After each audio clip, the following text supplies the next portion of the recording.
أعوذ بالله من الشيطان الرجيم بسم الله الرحمن الرحيم ليس البر أن تولوا وجوهكم قبل المشرق والمغرب ولكن البر من آمن بالله واليوم الآخر والملائكة إلى آخر الآية۔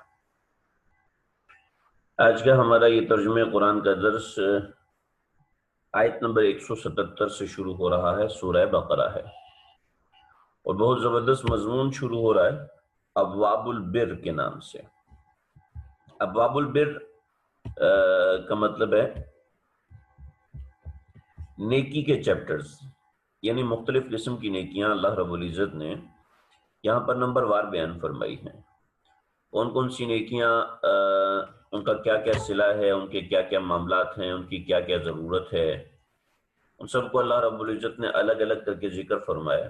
اصل میں وہ احکامات ہیں جو اللہ رب العزت نے مختلف پیرائے میں بیان فرمائے ہیں، جن کی ضرورت اس وقت کے زمانے میں تھی اور آج کے زمانے میں بھی ہے،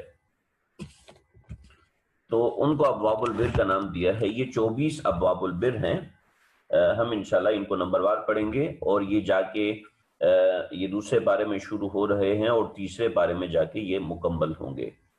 اللہ سے دعا ہے اللہ تعالی ہمیں یہ پورا کرنے کی توفیق عطا فرمائے۔ آج ہم اس کی تمہید پڑھیں گے اور 2 ابواب البر کا سبق بھی پڑھیں گے انشاءاللہ۔ اللہ سے دعا ہے اللہ ہمیں توفیق عطا فرمائے۔ آیت نمبر 177 سے یہ ہمارا درس شروع ہو رہا ہے۔ آیت نمبر 177، لیس البر ان تولوا وجوہکم قبل المشرق والمغرب ولکن البر من آمن باللہ والیوم الآخر۔ یہ پوری آیت نمبر 177 اتنی طویل آیت ہے۔ اس میں کیا ہے؟ اللہ رب العزت نے کچھ عقائد بیان فرمائے ہیں، کچھ اعمال بیان فرمائے ہیں، اور کچھ چیزوں کی اخلاقیات کا ذکر فرمایا ہے۔ کچھ اللہ رب العزت نے اس میں عقائد کا بیان فرمایا، کچھ اعمال بیان فرمایا، اور کچھ اخلاقیات کا بیان فرمایا۔ یہ ابواب البر کی تمہید ہے۔ مطلب یہ ہے کہ جو تم سمجھتے ہو وہی نیکی نہیں ہے، بلکہ نیکی سے تعلق رکھنے والی کچھ اور چیزیں بھی ہیں جن کا ہم یہاں پر ذکر کر رہے ہیں۔ تو اللہ رب العزت ان نیکی کی چیزوں کا اس مقام پر، اس جگہ پر ذکر فرما رہے ہیں۔ تو ہم انشاءاللہ اس کو، یہ سورہ بقرہ کا مضمون نمبر 10 ہے۔ مسئلہ یہ تھا کہ یہود نے کعبۃ اللہ کی طرف رخ کرنے کے مسئلے کو بہت بڑا ایشو بنا دیا تھا۔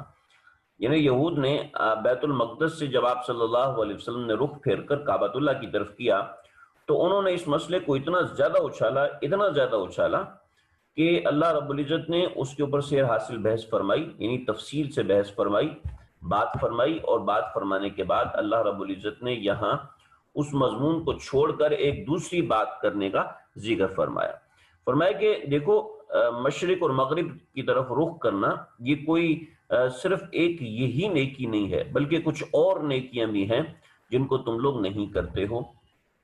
چنانچہ اس آیت مبارکہ کے اندر اللہ رب العزت نے تمہید باندھی ہے، اور پھر اس کے بعد اگلی بات کا ذکر فرمایا۔ لیس البر ان تولوا، لیس البر، نیکی صرف اتنی سی نہیں ہے۔ لیس البر، نیکی صرف اتنی سی نہیں ہے کہ ان تولوا وجوہکم، کہ تم اپنے چہروں کو پھیرو، قبل المشرقی، مشرق کے رخ پر، والمغرب، یا مغرب کے رخ پر۔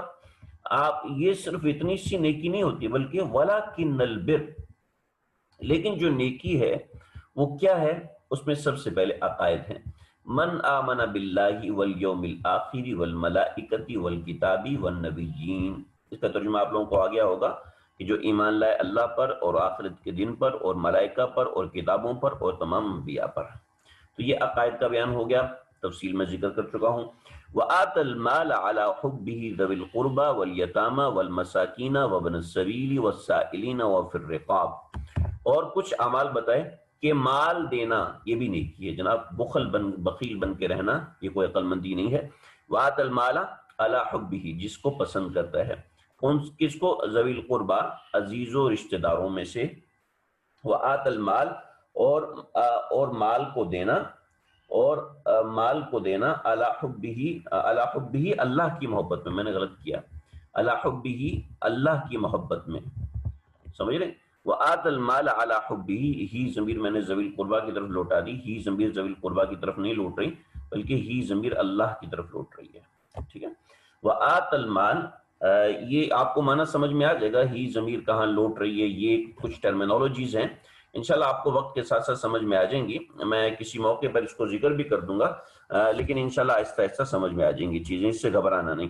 وآت المال، تو مال دینا، وآت المال اور مال دینا، علی حبہ، اللہ کی محبت میں، اپنے رشتہ داروں کو اگر مال دینا ہے تو اللہ کی محبت میں دینا ہے، اگر یتیموں کو مال دینا ہے تو اللہ کی محبت میں دینا ہے، اگر مسکینوں کو مال دینا ہے تو اللہ کی محبت میں دینا ہے، وابن السبیل، اور مسافروں کو مال دینا ہے تو اللہ کی محبت میں دینا ہے، والسائلین، اور کسی مانگنے والے کو دینا ہے تو اللہ کی محبت میں دینا ہے، اور پھر رقاب، اور گردن چھڑانے کے لیے مال دینا ہے تو اللہ کی محبت میں دینا ہے، یعنی اپنی کسی غرض سے نہیں دینا جناب، اپنی کسی غرض سے نہیں دینا بلکہ اللہ کی محبت سے دینا ہے۔ میں ان کو مال دوں گا تو یہ خوش ہو جائیں گے، میں ان کو مال دوں گا تو ان کو بھلا ہو جائے گا، جی نہیں، یہ نیت نہیں کرنی۔ وآت المال علی حبہ کے اندر سب سے اہم نیت یہ ہے کہ اس میں اللہ تعالیٰ کو خوش کرنے کی نیت ہونی چاہیے۔ دیکھیں یہ قرآن ہے، میں صرف ترجمہ بتا رہا ہوں، میں اپنی طرف سے کوئی تشریح نہیں کر رہا، کہ وآت المال علی حبہ، جب بھی کسی کو مال دینا ہے تو دیکھیں اب یہاں پر مسئلہ آتا ہے کہ میں اپنی بہن کی خدمت کر رہا ہوں، میں اپنے والدین کی خدمت کر رہا ہوں، تو ان کا دل خوش کرنا بھی مقصود ہوتا ہے۔ میں کسی کو ہدیہ دے رہا ہوں تو اس کا دل خوش کرنا بھی مقصود ہوتا ہے، تو اصل میں وہ دل خوش کرنا نیکی کا ذریعہ ہی بن رہا ہوتا ہے، لہٰذا یہ بھی اللہ ہی کی محبت ہے۔ ماں باپ کو ہدیہ دے رہے ہیں تو یہ اصل میں اللہ ہی کی محبت میں چل رہا ہوتا ہے، بہن بھائیوں کو ہدیہ دے رہے ہیں، یہ بھی اللہ کی محبت میں چل رہا ہوتا ہے، اور اسی طریقے سے کسی انسان کو، کسی ہمسائے کو ہدیہ دے رہے ہیں تو یہ اللہ ہی کی محبت میں چل رہا ہوتا ہے، یہ یعنی ایسا نہیں کہ ان کی محبت میں چل رہا ہوتا ہے، اگر اللہ کی محبت نہ ہو تو پھر ظاہری بات ہے ان لوگوں کی محبت کیسے آ سکتی ہے۔ لیکن مسئلہ یہ ہے کہ یہاں پر یاد دہانی کرانے کا مقصد ہے کہ محض لوگوں کا ذہن، لوگوں ہی کی طرف ذہن نہ مڑا ہوا ہو بلکہ اللہ کی طرف ذہن جائے، جب بھی کوئی ہدیہ صدقہ کرنا ہو اس کے اندر اللہ کی محبت کو لازمی شامل کریں، اللہ کی نیت لازمی شامل کریں۔ تو اب ایک بات یہ، دوسری بات یہ ہے کہ جو کہتے ہیں جی اللہ کی محبت میں مال دینا تو مسجد میں ڈالو، اللہ کی محبت میں مال دینا تو مدرسے میں ڈالو، اللہ کی محبت میں مال دینا تو قرآن کے نسخے چھپواؤ، اللہ کی محبت میں مال دینا تو یہ کام کرو نا، یہ کیا طریقہ ہے رشتہ داروں کو دے رہے ہیں ویسے؟ تو اللہ تعالیٰ یہاں بھی فرما رہے ہیں وَآتَ الْمَالَ عَلَىٰ حُبِّهِ ذَوِي الْقُرْبَىٰ، رشتہ داروں کو، وَالْيَتَامَىٰ، یتامہ کو مال دینا یہ بھی اللہ کی محبت میں ہی دینا ہے، وَالْمَسَاكِينَ، اور مسکینوں کو مال دینا یہ بھی اللہ ہی کی محبت میں دینا ہے، کسی مسافر کی خدمت کر دینا یہ بھی اللہ ہی کی محبت میں دینا ہے، ٹھیک ہے، والسائلین، اور کسی مانگنے والے کو دینا یہ بھی اللہ کی محبت میں دینا ہے، اور پھر رقاب، اور گردن چھڑانے کے لیے دینا یہ بھی اللہ ہی کی محبت میں دینا ہے۔ میں ترجمہ پورا کر لوں، اس میں چند ضروری باتیں مجھے ذکر کرنی ہیں، ضروری باتیں سمجھانی ہیں۔ وَأَقَامَ الصَّلَاةَ، اور پھر اب کچھ اعمال اور کا ذکر فرما رہے ہیں، وَأَقَامَ الصَّلَاةَ، اور نماز قائم کرنا، وَآتَ الزَّكَاةَ، اور زکوٰۃ دینا، یہ بھی نیکی کے کاموں میں سے ہے۔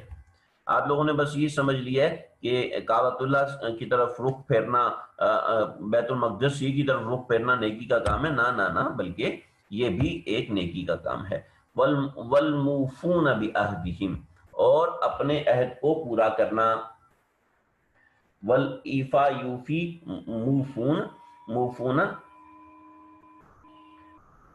اللہ، اور جب کوئی، والموفون، اور جب کوئی پورا کرنے والا ہو، بعہدہم، اپنے وعدوں کو، والموفون، اور پورا کرنے والا ہو کوئی، بعہدہم، اپنے وعدوں کو، اذا عاہدوا، جب وہ کسی سے وعدہ کریں، یہ بھی میں انشاءاللہ بتاتا ہوں، ابھی سب ترجمہ سمجھ لیں۔ والصابرین، والصابرین معنی بالکل واضح، میں کہتا ہوتا ہوں کہ قرآن مجید بہت آسان ہے، ہم اس کو سمجھنے کی کوشش کریں تو بہت ہی آسان ہے۔ فرمایا کہ والصابرین فی البأساء، صبر کرنے والے، فی البأساء، جنگ کے وقت، صبر کرنے والے جنگ کے وقت، والضراء، اور تکلیف کے وقت۔ تھوڑا سا ترجمہ آگے پیچھے تھوڑا سا کریں، بأس کا ترجمہ جنگ بھی ہوتا ہے اور جنگ میں تنگی بھی ہوتا ہے، تو یہاں پر بأس کا ترجمہ جنگ ہے اور یہاں پر جنگ میں تنگی ہے۔ والصابرین فی البأساء، جو صبر کرنے والے تنگی میں، والضراء اور تکلیف میں، وحین البأس اور جب جنگ ہوتی ہے اس میں، ٹھیک ہے۔ بأسا تکلیف کو کہتے ہیں، تنگی کو کہتے ہیں، اور ذرہ تکلیف کو کہتے ہیں، حین الباس اور جس وقت جنگ ہوتی ہے اس وقت صبر کرنے والے۔ اولئک الذین صدقوا، یہی لوگ وہ ہیں جو کہ سچے ہیں، واولئک ہم المتقون، اور یہی لوگ متقی ہیں۔ صرف ان چیزوں میں بحث کرنے والے سچے اور ان چیزوں میں بحث جیتنے والے متقی نہیں ہوتے۔ آپ ان کا ترجمہ ایک دفعہ پھر سمجھ لیجئے کہ اللہ فرماتے ہیں نیکی بس اتنی ہی نہیں ہے، لیس البر، نیکی بس اتنی ہی نہیں ہے کہ ان تولوا وجوہکم، کہ تم اپنے چہروں کو پھیرو قبل المشرق والمغرب، مشرق اور مغرب کی طرف، ولکن البر، لیکن نیکی یہ بھی ہے، ولکن البر، بلکہ نیکی تو یہ ہے، بلکہ نیکی تو یہ بھی ہے، یا بلکہ نیکی نہیں، یہ بھی ہے نہیں، بلکہ نیکی یہ ہے، من آمن باللہ، کہ لوگ ایمان لائیں اللہ پر اور آخرت کے دن پر اور فرشتوں پر، کتاب اور کتابوں پر، والنبیین اور نبیوں پر، ٹھیک ہے جی۔ آگے سمجھیں، وآت المال، اور اب مال دیں، علی حبہ، اللہ کی محبت میں، ذوی القربہ، رشتہ داروں کو، والیتامى اور یتیموں کو، والمساکین اور مسکینوں کو، وابن السبیل اور سائلوں کو، وابن السبیل اور مسافروں کو، والسائلین اور سائلوں کو، اور پھر رقاب اور غلاموں کو آزاد کرانے میں خرچ کریں، ٹھیک ہے۔ وَأَقَامَ الصَّلَاةَ اور نماز قائم کریں، وَآتَ الزَّكَاةَ اور زکوٰۃ ادا کریں، وَالْمُوفُونَ بِعَهْدِهِمْ اور جب کوئی عہد کرے تو اس عہد کو پورا کرنے کے عادی ہوں۔ میں نے پہلے لفظی ترجمہ کیا تھا، اب اس کو محاورتاً سمجھ لیں۔ وَالصَّابِرِينَ فِي الْبَأْسَاءِ، وَالصَّابِرِينَ فِي الْبَأْسَاء اور وَالضَّرَّاء، تنگی، اس کو سمجھے ذرا، تنگی میں،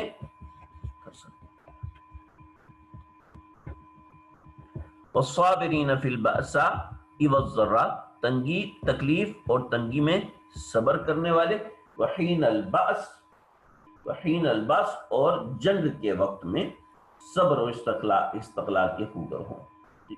اولئک الذین صدقوا، ایسے لوگ ہیں جو کہ سچے ہیں، یعنی سچ کہلانے کے مستحق ہیں، واولئک هم المتقون اور یہی لوگ متقی ہیں۔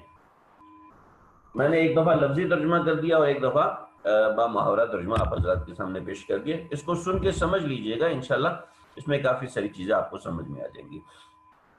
اب ذرا سمجھیں کہ یہاں پر کون سی باتیں ہیں۔ لیس البر ان تولوا قبل وجوہکم قبل المشرق والمغرب، یہ تو اللہ رب العزت نے ان کو خاموش کرایا، پھر آگے اللہ رب العزت نے یہاں تک عقائد کا بیان کیا، پھر وآت المال علی حبہ ذوی القربى والیتامى، پھر یہ اعمال کا بیان کیا، اور آگے اللہ رب العزت نے اخلاق کا بیان کیا۔ تو یہ تین چیزیں ہو گئیں۔ اب ذرا اس کو سمجھ لیں، ان آیت کو سمجھ لیں، ترجمہ تو آپ کو آگے، آپ سمجھ لیں ان آیت میں اللہ کہتے کیا ہے۔ نیکی صرف اتنی سی نہیں ہے کہ آپ بحث مباحثہ کرو، آپ حق پر ہو، بلکہ نیکی یہ ہے کہ کچھ صحیح عقیدہ رکھا جائے اور کچھ اعمال بھی رکھے جائیں۔ وآت المال علی حبہ ذوی القربى، ذوی القربہ کا سب سے پہلا حق ہے ہمارے مال کے اندر، اگر اللہ نے ہمیں مال دیا ہے تو اس کے اندر سب سے پہلے ذوی القربہ کا حق ہے، والیتامى اور اپنے خاندان کے جو یتیم لوگ ہیں ان کا حق ہے۔ یہ یاد رکھیے گا کہ یتیمی جو ہے وہ بلوغت سے پہلے ہوتی ہے، جو یتیمی ہے وہ بلوغت سے پہلے ہوتی ہے، جب بچہ 15 سال کا ہو جائے یا بالغ ہو جائے، 15 سال سے پہلے بھی بچہ بالغ ہو جاتا ہے، ٹھیک ہے۔ عام طور کبھی 13 سال میں، کبھی 12 سال میں بچے بالغ ہو جاتے ہیں، تو 12 سے 13 سال کے بعد کا بچہ یتیم نہیں کہلاتا، لا یتم بعد الحلم، آپ صلی اللہ علیہ وسلم نے فرمایا کہ یتیمی بالغ ہونے کے بعد نہیں رہتی، لہٰذا بالغ ہونے کے بعد کسی بچے کو یتیم کہنا جائز نہیں ہے۔ مسکین کسے کہتے ہیں؟ مسکین اس شخص کو کہتے ہیں کہ جس کے پاس دو وقت کی روٹی نہ ہو، روٹی سالن کی بات نہیں کر رہا، جس کے پاس دو وقت کی روٹی نہ ہو، ایسا شخص مسکین کہلاتا ہے۔ لوگ سمجھتے ہیں مسکین اس کو کہتے ہیں جس کے والد فوت ہو چکے ہوتے ہیں، ایسا نہیں ہے، بلکہ جس کی ماں فوت ہو چکی ہوتی ہے۔ یتیم اس کو کہتے ہیں کہ جس بچے کا نابالغی کی عمر میں والد فوت ہو جائے تو جب تک وہ نابالغ رہتا ہے تو وہ یتیم ہے، جب وہ بالغ ہوتا ہے تو اب وہ یتیم نہیں رہا۔ مسکین اسے کہتے ہیں کہ جس کے پاس دو وقت کا کھانا نہ ہو، روٹی نہ ہو، یہ اس کو مسکین کہتے ہیں۔ وابن السبیل، سبیل کہتے ہیں راستے کو، ٹھیک ہے، سبیل کہتے ہیں راستے کو۔ مسافر چونکہ راستے میں چل رہا ہوتا ہے تو، اور ابن کہتے ہیں بیٹے کو، ابن کہتے ہیں بیٹے کو، وابن السبیل راستے کا بیٹا۔ مطلب یہ کہ یہ راستے میں چل رہا ہوتا ہے تو راستہ تلاش کر رہا ہوتا ہے، تو اس وجہ سے اس کو راستے کا بیٹا کہہ دیتے ہیں۔ تو مسافر کے کیا احکامات ہیں؟ جو مسافر ہے نا، مسافر یہ ہے کہ جو شخص اپنے گھر سے 77.5 کلومیٹر شہر سے باہر 77.5 کلومیٹر شہر سے باہر جانے کا ارادہ رکھتا ہے، 77.5 کو ہم وہ کہہ دیتے ہیں، راؤنڈ فگر کے طور پہ کہہ دیتے ہیں، ورنہ 77.30 ہے، 30 ہے، تو 77 کلومیٹر دور اپنے گھر سے باہر، یا اپنے گھر سے باہر یعنی شہر سے دور جا رہا ہے، تو اب یہ شخص مسافر ہے۔ پہلے زمانے میں یہ ہوتا تھا کہ مسافر جو ہے وہ جب چلتا تھا سفر کے اندر تو سفر میں اس کو بہت سی چیزیں اور پریشانیاں ہو جاتی تھیں۔ آج کے زمانے جیسے سفر نہیں ہوتا تھا تو مسافر باوجود اس کے کہ اس کے پاس لاکھوں روپیہ ہوتا تھا لیکن وہ محتاج ہو جاتا تھا۔ پہلے زمانے میں ایسے ہوتا تھا، آج بھی کوئی مسافر اگر ایسا ہو تو پھر اس کو دیا جا سکتا ہے۔ والسائلین، اور مانگنے والے، یہ آج اس سائلین کا حکم نہیں ہے۔ وجہ اس کی یہ ہے کہ آج کل سوال کرنا ایک پیشہ بن چکا ہے، ایک پیشہ بن چکا ہے سوال، لہٰذا آج ہم نہیں کہہ سکتے کہ واقعتاً کوئی سائل ہے یا واقعتاً کوئی سائل نہیں ہے۔ آج ہم یہ بات نہیں کہہ سکتے کیونکہ ہر گلی میں اگر آپ کسی کو 10 روپے 50 روپے دیں گے تو آپ سے لینے کے لیے 10 بچے اور آ جائیں گے، 15 بچے اور آ جائیں گے۔ تو آپ صلی اللہ علیہ وسلم کے زمانے میں سائل وہ ہوتا تھا جو بالکل مجبور ہو جاتا تھا اور اس کے پاس یعنی زندہ رہنے کا کوئی سامان نہیں بچتا تھا، تو اس وقت وہ لے کے اس وقت وہ نکلتا تھا۔ یعنی سائل تو مسکین سے بھی چھوٹا ہوتا تھا۔ اور آج کل جو سائل ہیں، آج کل جو فقیر ہیں، ان کے بینک اکاؤنٹس ہوتے ہیں اور اس میں لاکھوں روپے بھرے ہوتے ہیں اور وہ ایسے گندے کپڑے پہن کے آتے ہیں، لوگوں سے مانگتے ہیں۔ ایسی ہمارے بہت سے گھر ہوتے ہیں جس کے اندر ماسیاں ہوتی ہیں، کام کرتی ہیں، نوکر ہوتے ہیں، وہ بس ہر وقت ان کا کام ہوتا ہے سوال کرنا۔ جی ایسوں کو دینا صحیح نہیں ہے، ٹھیک ہے نا جی، جو بار بار سوال کر رہے ہیں، بار بار مانگ رہے ہیں، خود سے مانگ رہے ہیں، ایسوں کو سائل کو دینا یہ درست نہیں ہے۔ آپ علیہ الصلوۃ والسلام نے فرمایا جس شخص کے پاس ہمت ہے، کوشش ہے، ارشاد کا مفہوم ہے، لیکن اس کے باوجود وہ مانگ کے گزارا کرتا ہے تو اللہ سود اللہ وجہہ، اللہ اس کا چہرہ قیامت کے روز سیاہ کر دیں گے جو کہ سوال کرتا ہے لوگوں سے۔ ہمارے بہت سے ایسے لوگ ہوتے ہیں جن کو اس چیز کی عادت ہوتی ہے، اللہ حفاظت فرمائے۔ ہمارے ایک ساتھی تھے، مدینہ شریف میں کام کرتے تھے، تو ان کی ٹانگ ٹوٹ گئی۔ تو جب ٹانگ ٹوٹی تو شکل سے بیچارے مسکین لگتے تھے، تو ان کو نا 2-3 دفعہ کچھ لوگوں نے، کسی نے 100 ریال دے دیے، کسی نے 50 ریال دے دیے۔ مجھے کہنا ہے فیصل بھائی یہاں پہ نا میں تو ٹانگ ٹوٹی ہوئی ہے، تو میں بیساکھی پہ جا رہا ہوتا ہوں، کپڑے بھی میرے ایسے ہی ہیں، میں تو ظاہر بات یہاں سے کمانے گیا تھا اور وہاں پہ یہ مسئلہ ہو گیا۔ تو کہنے لوگ مجھے 50، کبھی 10 ریال، کبھی 20 ریال، کبھی 50، ایک دفعہ تو 100 ریال بھی مل گئے، تو میں لے لیا کروں، یہ اللہ کی طرف سے مل رہا۔ میں نے کہا خبردار مت لینا۔ نمبر ایک تو آپ محتاج نہیں ہیں، آپ محتاج نہیں ہیں، اور اس طریقے سے جب آپ مدینہ شریف میں مانگنے والے بن جاؤ گے، آپ جب مدینہ شریف میں مانگنے والے بن جاؤ گے تو زندگی بھر مانگتے ہی رہو گے، آپ کا گزارا ہی ایسے ہوگا۔ تو وہ تو مذاق کر رہے تھے کہ میں بیٹھ جاتا ہوں یہاں پر، مجھے ویسے ہی بہت پیسے ملیں گے، ٹانگ ٹوٹی ہوئی ہے میری، یہ وہ، اور ضرورت بھی ہے، تو میں نے ان سے منع کیا۔ آج ماشاءاللہ 1 لاکھ سے اوپر کی سیلری کما رہے ہیں، 1,60,000 سے اوپر سیلری کما رہے ہیں۔ تو یہ معاملہ ہے، پاکستان کے اندر کما رہے ہیں، وہاں بھی نہیں۔ تو والسائلین، سوال نہیں کرنا چاہیے جی کسی سے، قرض لے لے لیکن سوال نہ کرے کہ غیرت کے خلاف ہے۔ آج کل وہ حالات نہیں ہیں مدینہ شریف کے اندر، اس زمانے میں تو بڑی تنگی کے معاملات ہیں۔ اور پھر رقاب گردن چھڑانے کے اندر اتنا طویل موضوع ہے یہ، اور اتنا دلچسپ موضوع ہے، میرا دل چاہتا ہے میں اس کو بیان کروں لیکن یہاں موقع نہیں، بس اتنی سی بات سمجھ لیں۔ اسلام نے غلامی کو پسند نہیں فرمایا۔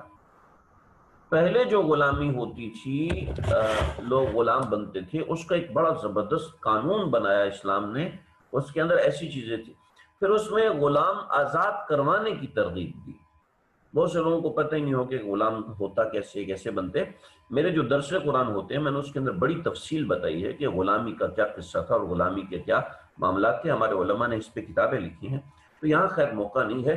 یعنی پہلے لوگوں کے غلام ہوتے تھے، اس کا کنسیپٹ یہ تھا کہ ٹریولنگ نہیں تھی، ٹریولنگ نہ ہونے کی وجہ سے جو کسی ملک پہ اٹیک کرتا تھا تو یا تو وہ غالب آ جاتا تھا یا مغلوب ہو جاتا تھا۔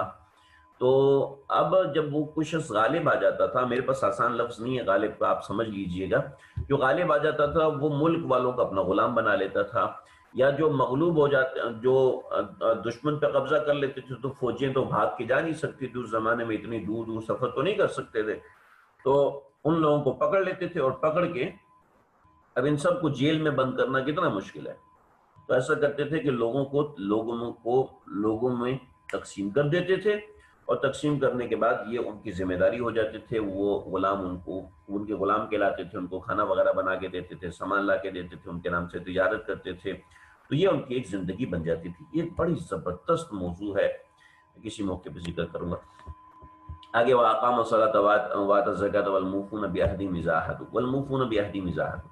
آپ نے جب کسی سے وعدہ کیا تو اس وعدے کو پورا کرو۔ آپ نے کہا میں 5 منٹ میں ملوں گا تو 5 منٹ میں ملیں۔ آپ نے کہا میں آدھے گھنٹے میں آؤں گا تو آدھے گھنٹے میں آئیں۔ آپ نے کسی کو وقت دیا میں 10:45 پہ بات کروں گا تو 10:45 پہ بات کیجئے، یا بتا دے کہ مجھے کچھ اوپر نیچے ہو جائے گا، اور اگر تاخیر ہو جائے تو معافی مانگے، آپ کی ذمہ داری ہے، آپ معافی مانگے، چاہے آپ بڑے ہیں چاہے آپ چھوٹے ہیں۔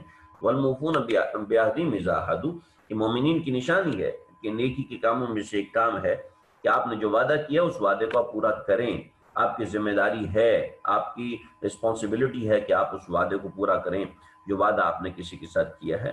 تو یہ ہمارے ہاں اس چیز کا رواج ختم ہی ہوتا جا رہا ہے کہ کہتے ہیں جی اب مجھے کئی دفعہ ہوں وہی صاحب صرف 2 منٹ بات کرنی ہے، اور 2 منٹ ان کے 15 سے 20 منٹ میں ہوتے ہیں، تو اگلی دفعہ میں فون بھی نہیں اٹھاتا ہوں۔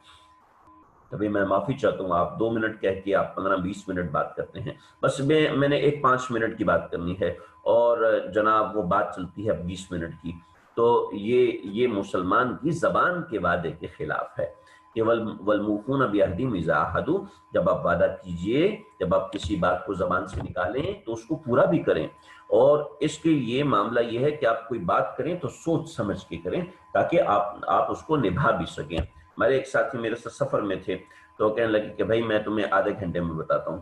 خیر ہم سفر پہ چل رہے تھے تو آدھے گھنٹے بعد میں نے اس کو کہا میاں آپ نے فرمایا تھا کہ میں آدھے گھنٹے کے بعد بتاؤں گا آپ کو، تو آپ نے بتایا نہیں، یعنی جس کو آپ نے فون کیا تھا میں نے تو اس کو ٹالا تھا۔ تو پھر میں نے ان کو یہاں اس چیز کو سمجھایا وَالْمُوفُونَ بِعَهْدِهِمْ إِذَا عَاهَدُوا۔ اس مثال سے آپ سمجھ گئے کہ ہم صرف لفظ وعدہ کو وعدہ نہ سمجھیں، بلکہ اپنی منہ سے جو بات نکالیں وہ ایک طرح کا وعدہ ہے، اس وعدے کو نبھانے کی کوشش بھی کیا کریں۔ وَالصَّابِرِينَ فِي الْبَأْسَاءِ وَالضَّرَّاءِ وَحِينَ الْبَأْسِ، تکلیف کے اندر صبر کرتے ہیں، وَأُولَٰئِکَ هُمُ الْمُتَّقُونَ، اور یہی تقوی والے ہیں۔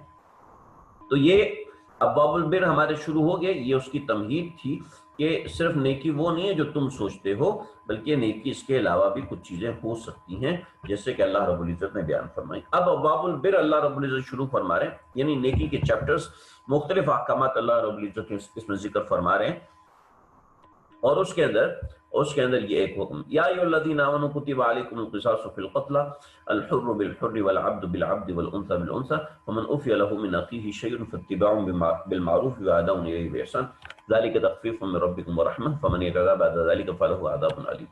یہ سمجھ لیں یا ایھا الذین آمنوا، اس کا ترجمہ تو آپ کو آتا ہوگا، نہیں آتا تو آنا چاہیے۔ کتب علیکم القصاص، کتبہ، کتبہ ایک بڑا اچھا لفظ ہے، کئی مقامات پر استعمال ہوگا، اس کو آپ یاد کر لیجئے۔ فرض کیا گیا ہے، لازم کیا گیا ہے، کتبہ فرض کیا گیا، یہ پیسو ہے، یہ پیسو ہے، فرض کیا گیا ہے، لازم کیا گیا ہے، حکم دیا گیا ہے، وغیرہ وغیرہ۔ یا ایھا الذین آمنوا کتبہ، تم کو حکم دیا گیا، علیکم، کتبہ کے بعد ہمیشہ علیکم پروپوزیشن کے طور پہ آتا ہے۔ القصاص، القصاص، قصاص، قصاص کا ترجمہ ہم قصاص صحیح کریں گے، اس کی وجہ میں آگے ذکر کروں گا۔ فی القتل، فی القتل، قتل کے معاملات کے اندر۔ اے ایمان والو، اے ایمان والو، جو لوگ جان بوجھ کر ناحق قتل کر دیے جائیں، ان کے بارے میں تم پر قصاص کا حکم فرض کر دیا گیا ہے۔ یہ اس کا بامحاورہ ترجمہ ہے، اے ایمان والو، اب اس کو سمجھیں، اے ایمان والو، فی القتل، جو لوگ قتل کر دیے جائیں، کتب علیکم، تمہارے اوپر فرض کر دیا گیا ہے، القصاص، ان کے بارے میں قصاص ہو۔ اب مسئلہ یہ تھا کہ عرب میں یہ تھا کہ مجھ سے بندہ مر گیا، میری جگہ پر میرا غلام کو مار دو، اور ان کا غلام مر گیا تو ہم تو اونچے لوگ ہیں جناب، ہم تو اونچے لوگ ہیں، اور انہوں نے ہمارا غلام مارا، ہم ان کے آزاد آدمی کو ماریں گے۔ انہوں نے ہماری عورت کو مارا، ہم ان کا مرد ماریں گے۔ کیوں؟ ہماری جو عورت ہے ان کے مردوں سے کئی گنا بڑی ہے۔ تو اس کے اندر تعصب کی بو آتی تھی، تو اللہ رب العزت الحر بالحر، اللہ رب العزت نے اس تعصب کو ختم فرمایا، الحر بالحر، آزاد کے بدلے آزاد کو ہی قتل کیا جائے گا، غلام کو قتل نہیں کیا جائے گا۔ والعبد بالعبد، غلام کے بدلے غلام کو قتل کیا جائے گا۔ والانثى بالانثى، عورت کے بدلے عورت کو قتل کیا جائے گا۔ ایسا نہیں کہ عورت کے بدلے اس کے بچے کو قتل کر دیا جائے، عورت کے بدلے اس کے شوہر کو قتل کر دیا جائے کیونکہ وہ عورت ذات ہے کہ اس کا احترام کرنا ہے، نہیں نہیں، یہ نہیں۔ جب اس نے جرم کیا ہے تو اب جرم کے اندر مجرم کا کوئی معاملہ نہیں رہے گا، ہاں وہ الگ بات ہے۔ تو والانثى بالانثى، غلام کے عورت کے بدلے عورت، یہ حکم واضح ہو گیا۔ فمن عفی له من اخیہ شیء، بڑا اہم مسئلہ ہے جی، بہت اہم ضرورت ہے۔ فمن عفی له من اخیہ شیء، فمن، پس، جو، عفی له، معاف ہو جائے، لہو، من اخیہ، اس کے بھائیوں میں سے، یعنی یہ تو لفظاً ہو گیا، نہیں، اگر قاتل کو اس کے بھائی کی طرف سے کچھ معافی دے دی جائے،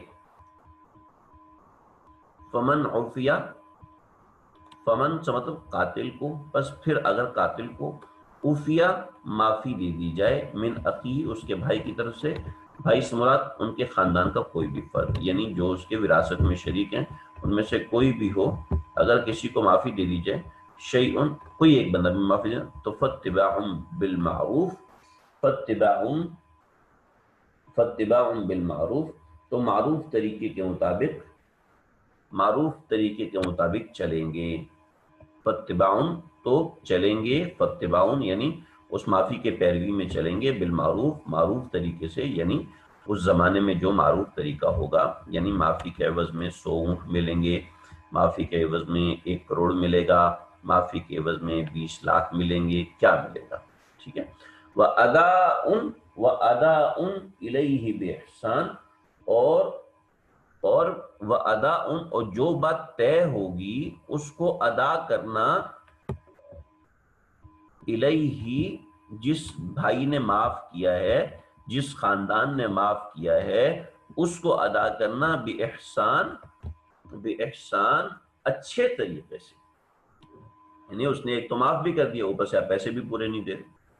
ذالک تخفیف من ربکم ورحمہ، یہ آسانی ہے تمہارے پروردگار کی تمہاری طرف اور اللہ کی رحمت ہے۔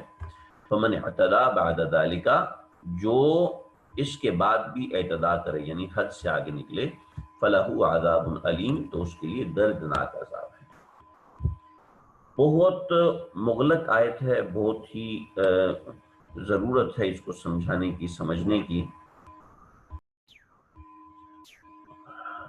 شاید گھنٹوں گھنٹوں بات ہو سکے اس کے اوپر، لیکن ہم پہلے اس مضمون کو مکمل کر لیں۔ وَلَكُمْ فِي الْقِصَاصِ، اے لوگو، وَلَكُمْ، اور تمہارے لیے ہے، فی القصاص، قصاص کے مسئلے میں، حیات زندگی، یا اولی الالباب، اے عقل والو، لعلکم تتقون، تاکہ تم متقی بن جاؤ، تاکہ تم ڈرنے والے بن جاؤ۔ اوپر تک بات امید ہے سمجھ میں آ گئی ہوگی۔ اے ایمان والو، تم پر قصاص فرض کیا گیا۔ قصاص کسے کہتے ہیں؟ قصاص کہتے ہیں اگر کسی شخص نے کسی دوسرے شخص کو مار دیا، قتل کر دیا جان بوجھ کے، تو اس صورت میں اس کا بدلہ لیا جائے گا، اس شخص کو قتل کر کے جس نے قتل کیا ہے، تو اس کو قصاص کہتے ہیں۔ سمجھ گئے جی میری بات؟ تو اے ایمان والو، تم پر قصاص کو فرض کیا گیا ہے قتل کی شکل میں، جس نے قتل کیا ہے، جان بوجھ کے قتل کیا ہے، تو اس پر اس شخص کے لیے قصاص فرض ہے۔ الحر بالحر، اب اس کے اندر یہ تقسیم نہیں ہوگی کہ قتل تو فلاں سے ہو گیا، اب میرے عوض میں آپ میرے غلام کو قتل کر دو، نہیں، جس نے، دیکھیں، جس شخص کے ہاں قتل ہوا ہے وہ تو اس بندے کو دیکھتا رہے گا، دیکھ کے اس کو مارنے کی کوشش کرے گا کہ ہمارا دشمن یہ ہے، وہ غلام تھوڑی ہمارا دشمن تھا۔ تو جس نے قتل کیا ہے اس کو مارا جائے گا، کسی اور کو مارا نہیں جائے گا۔ سمجھ گئے جی؟ اور اسلام یہ حکم دیتا ہے، اور اسلام کا یہ حکم ہے۔ اب وہ لوگ جو مغربی ممالک میں رہنے والے جدت پسند متجددین قسم کے لوگ ہیں، متجددین کا مطلب ہے کہ جو چاہتے ہیں کہ دین تو ہماری مرضی سے چلے، ہمارے نظریے کے مطابق دین ہونا چاہیے، تو وہ لوگ اس طرح کی بات کہتے ہیں کہ بھئی یہ کیا، ایک آدمی تو مر گیا، اب دوسرے آدمی کو اس کی وجہ سے مارنا یہ کوئی عقل مندی نہیں ہے، دوسرے آدمی کو مارنا یہ کوئی سمجھداری نہیں ہے۔ وہ آدمی مر گیا، اس کے مارنے سے وہ واپس نہیں آئے گا۔ مسئلہ یہ ہے کہ اس شخص کو قتل کر دیا، اس نے اس کو قتل کر دیا، یہ تو گیا یہ مر گیا۔ اب مسئلہ یہ ہے کہ یہ سانپ جو ہیں، یہ سانپ تو زندہ ہیں، تو اس کے جو بچے ہیں، اس کے بہن بھائی ہیں، یہ جب تک اس کو دیکھتے رہیں گے ان کے انتقام کی آگ بھڑکتی رہے گی۔ چنانچہ یہ اس کے اوپر حملہ کریں گے، یہ اس کے اوپر اٹیک کریں گے اور اس کو مارنے کی کوشش کریں گے۔ جب اس کو نہیں مار پائیں گے تو اس کے بچوں کو ماریں گے، اس کی بہنوں کو ماریں گے، اس کے بھائیوں کو ماریں گے، اس کے خاندان والوں کو ماریں گے، طرح طرح کی حرکتیں کریں گے۔ بالآخر جب اس کو مار لیں گے، اول ان میں سے کوئی مر گیا تو یہ لوگ اس کے خاندان کے خلاف کھڑے ہو جائیں گے، ان میں سے مر گیا یہ لوگ ان کے خاندان والوں کے خلاف کھڑے ہو جائیں گے۔ سمجھ رہے ہیں؟ اگر بالفرض اسی شخص کو مار دیا، یہ اے کو مار دیا، تو اب قانون تو سزا ملی نہیں، قانوناً سزا نہیں ملی، بس بدلہ پہ پورا ہوا، تو اس کے جو بچے ہیں وہ ان بچوں کے پیچھے لگ جائیں گے، جیسا کہ آج کل ہو رہا ہے، بے شمار مقامات پہ ہو رہا ہے، قبائلی علاقوں کی بڑی بڑی یہ کہانیاں ہیں، قتل اتنا عام ہے۔ تو اسلام نے یہ سکھایا ہے کہ وَلَكُمْ فِي الْقِصَاصِ حَيَاتٌ، تمہارے لیے قصاص کے اندر زندگی ہے، کہ ایک کے بدلے ایک ہی جان جائے گی، ورنہ ایک کے بدلے پورے خاندان 40 برس لڑائیاں چلی ہیں۔ میرے اپنے جاننے والے ایک ساتھی ہیں، ان کو قتل کر دیا گیا۔ کیوں قتل کر دیا گیا جناب؟ اس لیے کہ اس نے اس کو مارا تھا، اس نے اس کے بھائی کو مارا، پھر اس نے اس کے بھائی کو مار دیا، پھر اس نے، یہ دو بندے ملے بازار کے اندر، ان کو نظر آئے، ان کو فوراً اڑا دیا، اور ان کی بیوی اس کی بیوی بیوہ ہو کے کراچی آ گئی، کیونکہ وہاں اس کے بچوں کا خطرہ تھا کہ اس کے بچے بڑے ہو کے اب ان کو ماریں گے۔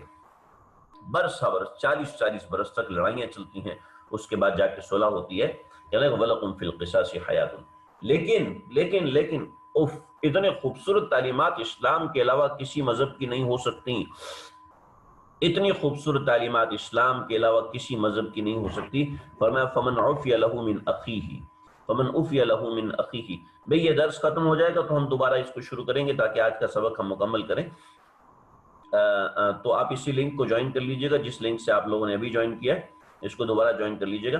فَمَنْ عُفِيَ لَهُ مِنْ أَخِيهِ شَيْءٌ فَمَنْ عُفِيَ، لیکن اب ایسا ہے کہ اس پورے خاندان، یہ 40 کا خاندان ہے، اس پورے خاندان میں ایک آدمی نکلا،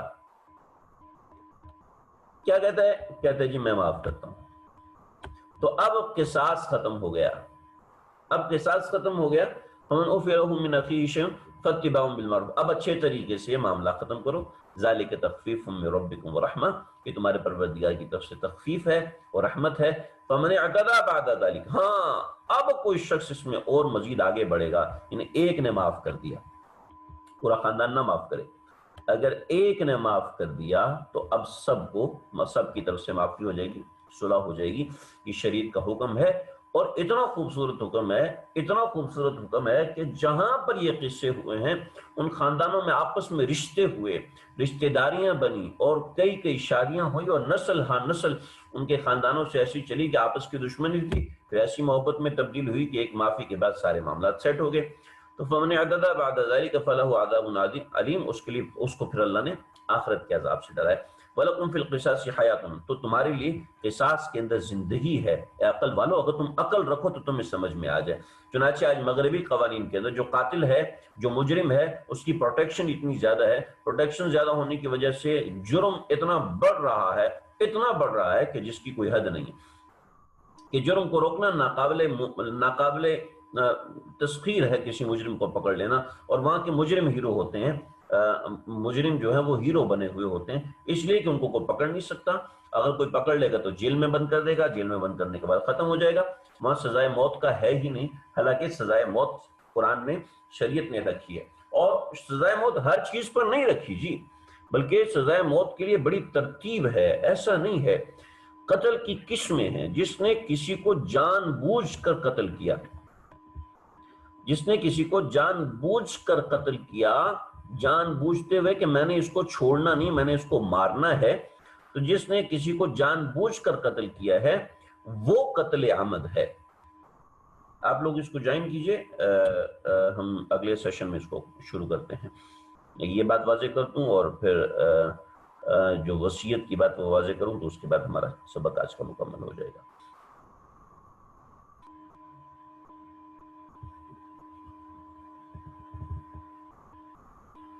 میرا خیال یہ چل رہا ہے۔ تو قتل کی 5 قسمیں ہیں، میں نے ادھر لکھی ہوئی ہیں: قتل عمد، قتل شبہ عمد، قتل خطا، دوسرا قتل خطا اس کی ایک اور قسم ہے، اور قتل جاری۔ تو ہماری بات چل رہی تھی قتل کی قسموں کے اوپر۔ تو یہ 5 قسم کے قتل اللہ رب العزت نے شریعت کے اندر بتائے ہیں، اس کو ذرا سمجھ لیں۔ قتل عمد وہ ہوتا ہے جو جان بوجھ کے کسی کو قتل کر دیا جائے، یعنی ارادتاً قتل کیا جائے کہ میں نے اس کو چھوڑنا نہیں ہے، یہ قتل عمد ہوتا ہے۔ اس کی سزا جو ہے وہ قصاص ہے۔ دوسرا ہے قتل شبہ عمد۔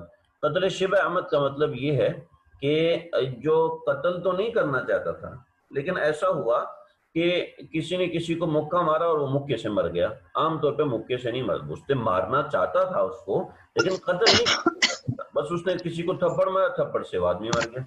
حضرت شیخ الاسلام مفتی تقی عثمانی صاحب نے اصلاحی خطبات میں اپنا ایک واقعہ لکھا ہے کہ ہمارے علاقے میں ایک شخص بیٹھا ہوا تھا، تو اس نے کھیلتے میں اس کو چھڑی ماری، چھڑی اس کی کسی ایسی جگہ پہ لگی کہ وہ نیچے گرا اور وہیں تڑپ کے مر گیا۔ تو اس کے پولیس آ گئی، مقدمہ ہوا، تو اس کے والد نے کہا بھئی چھڑی سے کبھی کوئی بندہ مرتا نہیں ہے، لیکن میں اس وجہ سے اس بندے کو معاف کرتا ہوں کہ یہ کوئی ایسی بات نہیں۔ تو یہ قتل شبہ عمد ہے۔ قتل شبہ عمد جو ہے، قتل شبہ عمد اس کے اوپر قصاص نہیں ہوتا جی، دیت ہوتی ہے، دیت یعنی کہ جرمانہ ہوتا ہے۔ اچھا، قتل خطا۔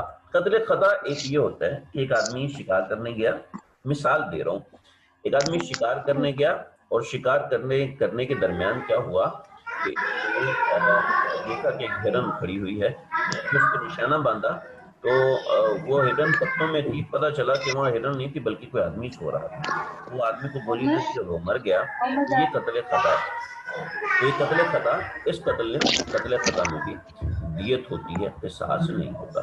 قتل خطا کی ایک دوسری قسم یہ ہوتی ہے کہ اس نے مارا تو کسی آدمی کو ہی، لیکن اس نے یہ سمجھا کہ یہ مسلمان نہیں بلکہ یہ میرا دشمن ہے، اس نے اپنا دوست سمجھ کے، جاننے والا اس نے اپنا دشمن سمجھ کے مارا تھا، لیکن وہ تھا وہ کافر نہیں تھا بلکہ وہ مسلمان تھا، تو یہ بھی ایک قتل خطا ہے، اس صورت میں بھی دیت ہے، اس صورت میں بھی قصاص نہیں ہے۔ اور قتل جاری مجرا خطا یہ ایسے ہے کہ کسی کا مارنے کی نیت نہیں تھی، لیکن بس قطعاً وہ شخص مر گیا۔ جیسے بطور مثال کوئی آدمی دوڑ رہا تھا اور دوڑتے دوڑتے جناب اس کا کسی کو ٹکر لگی، وہ گر کے مر گیا۔ گاڑی چلا رہا تھا، گاڑی چلاتے ہوئے ٹکر لگی، ٹوٹ گیا اور جناب سامنے والا بندے کی ڈیتھ ہو گئی، تو یہ جاری مجرا خطا ہے، تو یہ دیت ہے۔ ایسی کوئی عورت سو رہی تھی اور اس کا بچہ اس کے نیچے آ کے مر گیا، تو یہ جاری مجرا خطا ہے، اس میں دیت ہوتی ہے، تو خیر وہ اپنے بچے کا معاملہ الگ ہوتا ہے۔ تو یہ قصاص کا معاملہ یہاں تک پورا ہو گیا۔ آگے دیکھیں کتب علیکم، آگے دوسرا باب البر ہے وصیت۔ وصیت ایک بڑا اہم موضوع ہے، بہت ہی اہم، اس کی ضرورت ہے، اس کو سمجھ لیا جائے۔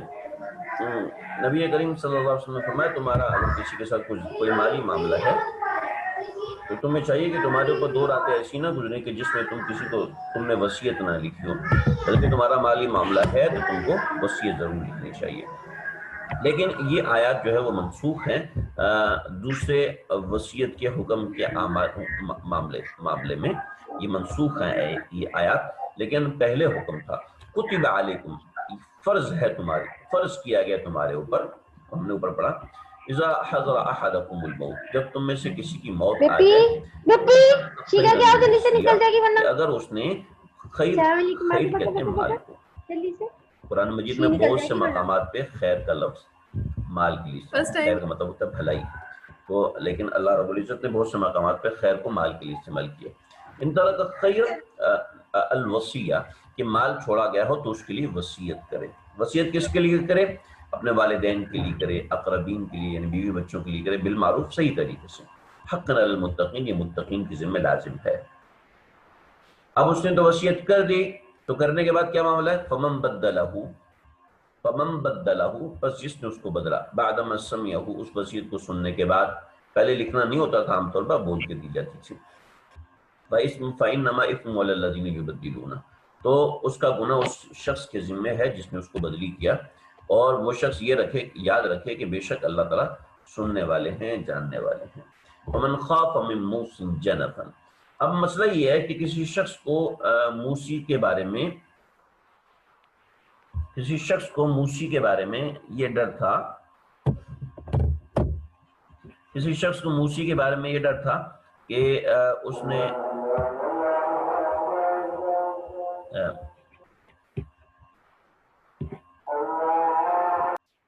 من خاف من موصن جنفا، اس شخص کو ڈر تھا موصین کے بارے میں، یعنی وصیت کرنے کے بارے میں، جنفن کا مطلب ہے زیادتی کا، کہ وہ وصیت جو کر رہا ہے وہ غلط کر رہا ہے، او اسمن، یا کسی گناہ کا، کہ اگر یہ فلاں کو پیسے دے گا تو ظاہر بات ہے وہ تو حرام کام کرتا ہے، تو یہ جائز نہیں ہوگا۔ فاصلح بینہم، تو وہ آپس میں صلح کریں، یعنی اس کی اصلاح کر دیں۔ فلا اثم علیہ، تو ایسا کرنا کچھ منع نہیں ہے، کہ ایک شخص وصیت کر رہا ہے تو آپ اس کو سمجھا سکتے ہیں کہ یہ وصیت نہ کرو، ان اللہ غفور رحیم، اللہ تعالیٰ معاف کرنے والے ہیں، رحم کرنے والے ہیں۔ یہ آیت نمبر 182 تک ہو گیا، لیکن میں نے آپ سے عرض کر دیا کہ اب یہ وصیت کا حکم منسوخ ہے، لیکن پہلے حکم تھا یعنی فرض تھا، اب وصیت مستحب ہے، یعنی وصیت کرنی چاہیے، مستحب سنت ہے وصیت، اور وصیت کے اندر اپنے رشتہ داروں کو بتانا چاہیے کہ میرا جنازہ کون پڑھائے گا، میرا جنازہ کہاں پڑھایا جائے گا، مجھے جلدی کفن دینا چاہیے، مجھے جلدی کفن دینا ہے، جنازے کو انتظار نہ کرائیں، یعنی اس چیز کی وصیت کی جائے۔ اور جتنا آپ کا مال ہے اس میں سے 1/3 مال کی وصیت کر سکتے ہیں، 1/3 مال کی وصیت کر سکتے ہیں، منع نہیں ہے۔ یعنی 1/3 مال کی وصیت کر سکتے ہیں، حکم نہیں ہے، فرض بھی نہیں ہے، سنت بھی نہیں ہے۔ البتہ دیگر وصیتیں کر سکتے ہیں کہ میرے مرنے کے بعد کوئی بدعت نہ کی جائے، میرے مرنے کے بعد میری قبر کے اوپر پھول نہ ڈالے جائیں، میرے مرنے کے بعد میرے بچے یہ کام کریں، میرے مرنے کے بعد میرے بچے نماز پڑھا کریں، میرے مرنے کے بعد میرے بچے روزانہ مجھے یہ ایصال ثواب کر دیا کریں۔ یہ وصیت کی جا سکتی، اس طرح کی وصیت مستحب ہے، لیکن 1/3 مال کی وصیت کرنا کوئی لازم نہیں ہے۔ البتہ 1/3 مال کی وصیت کوئی شخص کرنا چاہے تو کر سکتا ہے۔ بہرحال یہ ہمارے 2 ابواب البر ہو گئے، انشاءاللہ کل سے ہمارا تیسرا ابواب البر شروع ہوگا۔